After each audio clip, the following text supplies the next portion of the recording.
tutti la sappiano che Via di Salone 323 è un campo nomade. Quando andiamo a fare colloqui di lavoro eccetera, cioè vedono che sei rom, è difficile che ti accettano, solo per causa che sei un rom e che abiti in un campo.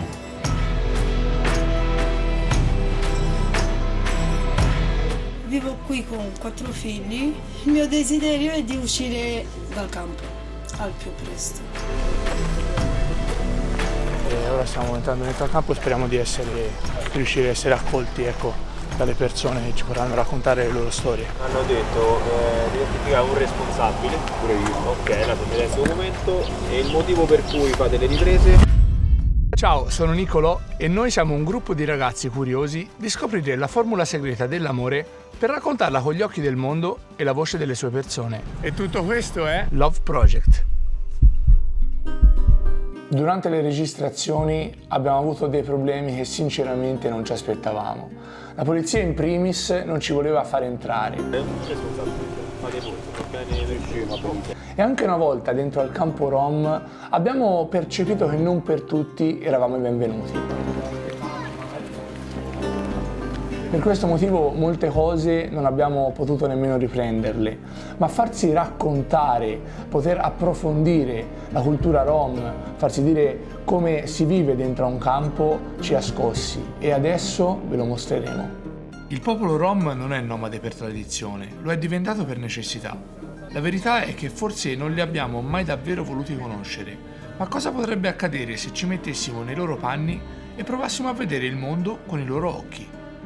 Durante il periodo nazista, 500.000 di Rom furono deportati e uccisi nei campi di concentramento. Negli anni 60 molti gruppi Rom residenti nei Balcani cominciarono a spostarsi nell'Europa occidentale in cerca di opportunità di lavoro, fuggendo dalla povertà e dalle guerre. L'Italia diventa quindi una tappa importante per chi spera di raggiungere altri paesi europei, ma molti decidono di rimanere nella penisola cercando di costruirsi una vita migliore. E mentre in Germania 800.000 persone venivano accolte in case con tutti i servizi, in Italia qualche migliaio di persone che scappavano dalla guerra venivano accolte da altri Rom che stavano lì prima di loro. L'idea era che loro fossero venuti per libera scelta, abituati a vivere sotto i ponti, in fuga dalla guerra in realtà, perché amano vivere così e sanno solo vivere così. Cioè Salone è stato fatto per tutelare una cultura nomade.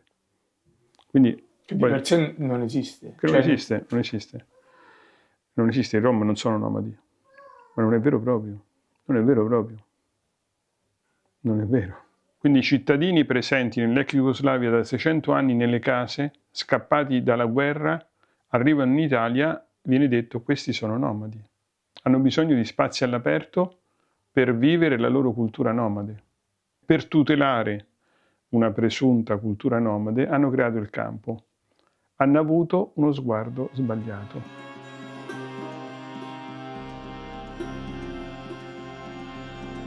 Tutti pensano che rubiamo, siamo gente malvagia, invece non è così, non siamo tutti uguali. Poi, come ti ho detto prima, pensano che siamo una tribù, se fa uno, fanno tutti, ma non è così. Come ti ho detto prima, è come un condominio, ognuno ha le sue idee, ha le sue prospettive diverse. Siamo stati su tantissimi colloqui di lavoro e poi quando gli abbiamo mandato tutte le carte, cioè carta d'identità che scrive Via del Salone 323, hanno detto mi dispiace ma non possiamo assumerti. Qual è il tuo sogno per il futuro, tuo e della tua famiglia? Beh, il mio sogno, penso che anche degli altri, i nostri sogni sono semplici: avere una casa, un lavoro, avere una vita serena e mandare i miei figli a scuola. Quello è quello che, il nostro sogno è una routine di ognuno altro italiano, diciamo.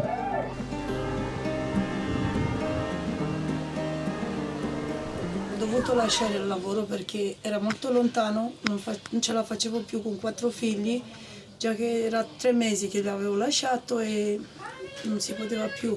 Anche vivere al campo con i bimbi non è buono. E succede che io sono andata pure all'ospedale, a un pronto soccorso, e ho detto dove vivo e mi hanno trattato male. Sì, ci stanno queste cose che in molte parti ti trattano male perché sentono che vivi qui al campo Via di Salone. Dipende pure da noi Rom. dipende pure da noi, perché davvero la gente critica, ma non può per uno che sbaglia. Guarda, ci stanno qua, c'è forse uno ladro, uno che non è mai stato un ladro e ha lavorato per tutta la vita. Siamo così e così, ma vedi, noi stando qui ci vedono uguali e non è vero questo. Questo è il nostro salotto dove guardiamo la TV. Questa è la nostra camera da letto, che è piccolina. Dormiamo sia io che i miei figli. Questa è la nostra piccola cucina, che è vicinissima ai divani purtroppo. Poi questa è la nostra doccia, il nostro bagno. È piccolino. I sanitari non è che funzionano benissimo. Vivere nei campi è solo una piccola parte della loro storia, ma l'alternativa c'è: avere una casa. Un luogo dove le differenze possano essere un'opportunità per costruire insieme una comunità più accogliente. E superare un campo è qualcosa che va a vantaggio di tutti, non va a vantaggio solamente delle persone che lo abitano. Cioè il campo è un luogo, o filosofeggio, dove anzitutto ti si toglie la speranza. L'ambizione di un bambino del campo è quello di, se va bene, fare l'estetista e il meccanico. Per una ragazza il meccanico per un uomo. Cioè non hai speranza. Ma perché non hai speranza? Perché se speri e poi non realizzi quello che fai, cadi con il culo per terra e fa male cadere con il culo per terra. Quindi meglio non sperare, meglio restare basso, meglio volare basso. E quindi nel campo, togliamo Salone e altri campi, te non ti puoi permettere il lusso di sperare di avere una casa. Perché sai che non l'avrai e fa male poi. Quindi meglio non sperare. Tutti i campi rom sono così, perché è il luogo dove viene stoccato lo scarto umano. Adesso rispetto al campo va molto molto meglio e quindi la mia vita è migliorata sotto ogni aspetto. Mio marito lavora, io dovrei iniziare a fare un tirocinio, sto ancora aspettando, spero di iniziare il prima possibile e riesco a vedere un futuro, nel senso che abbiamo dei progetti, cosa che prima era difficile fare dei progetti. Abbiamo dei progetti e stiamo facendo tutto il possibile per realizzarli. Io sono nata e cresciuta qua, quindi quando una persona mi dice vattene al tuo paese, io non so dove sta questo paese, io conosco l'Italia è il mio paese e come ci tengono gli altri ci tengo anch'io. Adesso che io sono venuta in casa, vediamo con un'altra faccia, un altri occhi, un'altra vista, diciamo, la vita. Ad esempio, guarda, io sto tranquilla nella casa mia, adesso le bambine vanno alla scuola, studiano a casa, vengono professori a casa da me, non c'ho vergogna a chiamare delle persone in casa mia. Invece in campo c'avevo vergogna a chiedere a qualcuno: potete venire a aiutare i miei figli a studiare? Adesso stiamo regolando la nostra vita come si deve. C'ho una vita migliore adesso, sono contenta. Per dirti la verità sono felicissima. Perché? Perché i miei figli hanno una vita migliore come ci ho avuto io prima, che sono cresciuta dentro a un campo.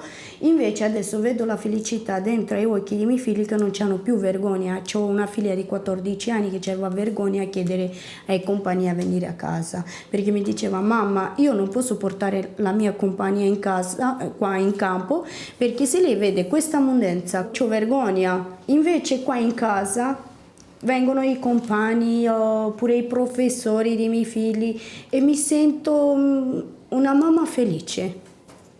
Ognuno di noi ha un campo da superare, ha tanti campi da superare. Te hai dei campi da superare che solo te conosci. Alcuni sono inconfessati e inconfessabili. Io ho dei campi da superare nella mia vita che ho paura di superare. E quindi per loro e per i Rom sono quel container malmesso, ma noi abbiamo tanti altri container e quindi se ci mettiamo in questa condizione capiamo molto meglio le loro resistenze, le loro paure, le difficoltà.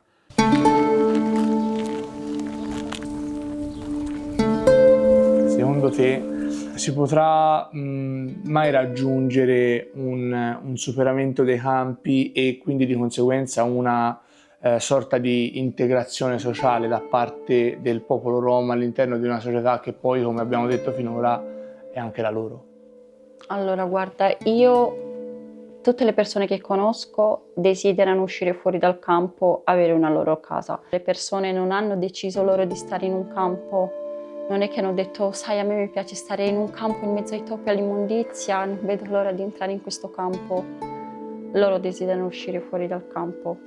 Non stanno dicendo datemi la casa, stanno dicendo aiutatemi a trovare un lavoro in modo che poi la casa me la riesco a prendere io, riesco a dare qualche garanzia a chi mi affitterà la casa. Quindi sicuramente sì.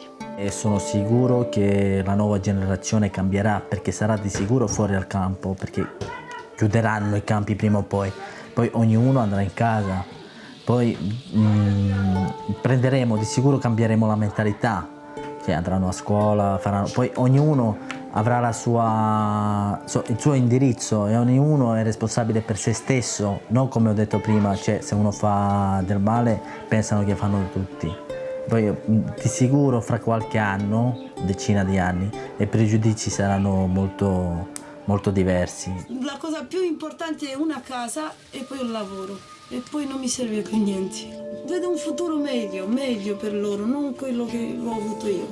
È quello che facciamo noi come associazione, cioè lavoriamo anzitutto su un cambio culturale, quindi formazione, informazione, far comprendere che i campi non sono una scelta dei Rom, ma sono uno spazio creato dall'istituzione per concentrare i Rom, che il campo è un luogo di violazione dei diritti umani, che il campo è un luogo di sperpero di denaro pubblico. Il popolo Rom è sempre stato giudicato prima di essere davvero conosciuto. Per questo le persone Rom spesso si isolano, cercano di preservare la propria identità e i propri valori, in un mondo che non sempre li accoglie. L'Italia è un paese che ha visto passare tante culture, che ha imparato ad arricchirsi dalle diversità, e forse è il momento di ricordare il valore di questa diversità, di non temerla, ma di farne un'opportunità per tutti. Perché alla fine non c'è nulla che ci unisca di più del desiderio di vivere in un mondo dove ognuno possa sentirsi accettato, e questo inizia dal piccolo gesto di aprire gli occhi e il cuore agli altri.